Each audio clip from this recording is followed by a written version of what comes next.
Hey guys, what's up? Sean here, and I'm doing this like old style with Audacity and all kinds of bullshit because I'm rendering out a different video right now. But I just want to talk about this real quick because Vandahar just posted on the Call of Duty Reddit page saying basically we allow UAV. Let me get the exact. Small team protects UAV with the first vote. Big team gets knocked off their game. Are you not entertained? First of all, no, I don't think I would find that very entertaining. But finally, here are my reasons why. This is a post I just made on that page in response to him. Hopefully he reads it. I didn't want to come off too bitchy, but I probably did. But here's why. If in his statement what he's saying is for the small team to be able to beat the big team, I assume he means that this is like sort of a open bracket type deal where me and a bunch of friends go in and we beat Optic or something. I assume that's what he means by small and big team. If you're basically saying that the small team needs UAV to compete, then you're saying the small team shouldn't be winning, and you're basically explaining why UAV shouldn't be in the game. You're basically saying without UAV, the bigger team is way better at Call of Duty and a way more skilled team, but with UAV, this team can steal a win by accident. So first of all, just from that standpoint, that's kind of why we don't like UAV, because it allows the less skilled team to win the game. Second of all, he's going to obviously say, oh, but you can counter it. Well, the big team knows that. They're not stupid, so they're going to counter it. Small team loses anyway. Didn't accomplish anything.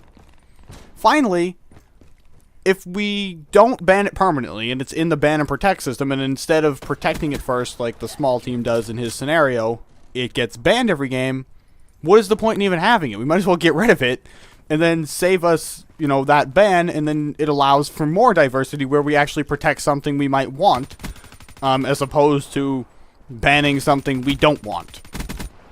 And then, also, if you think about it this way, I don't know what the point in allowing UAV is. Like, I don't know why Treyarch or Activision or anyone has a hard-on for allowing UAV.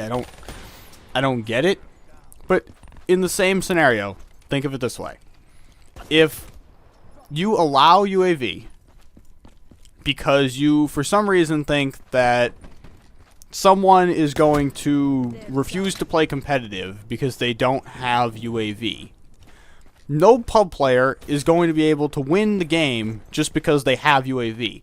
That same player who wouldn't come in if UAV was banned clearly doesn't have the gun skill or the map knowledge to compete at the level of a competitive player, even at the lower levels of competitive. I'm not talking Optic, I'm talking just normal game battles or, you know, whatever.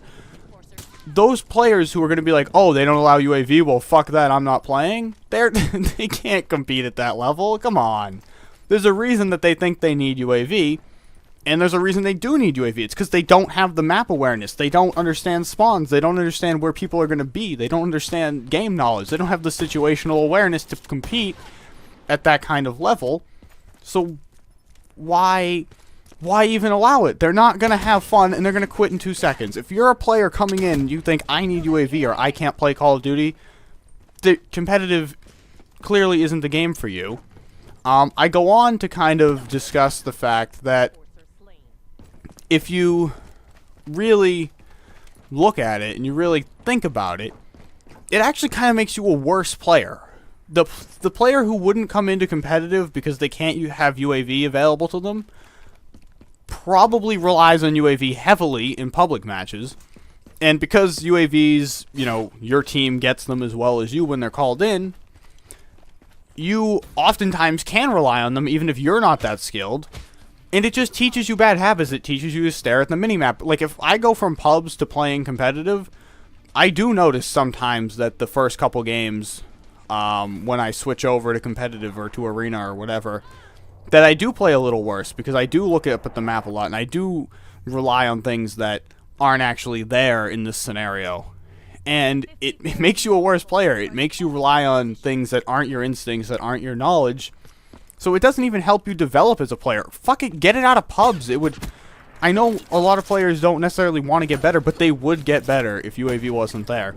Or, again, this is a theory that's been brought up in past games, make UAV only work for you, not for your team. That would change a lot.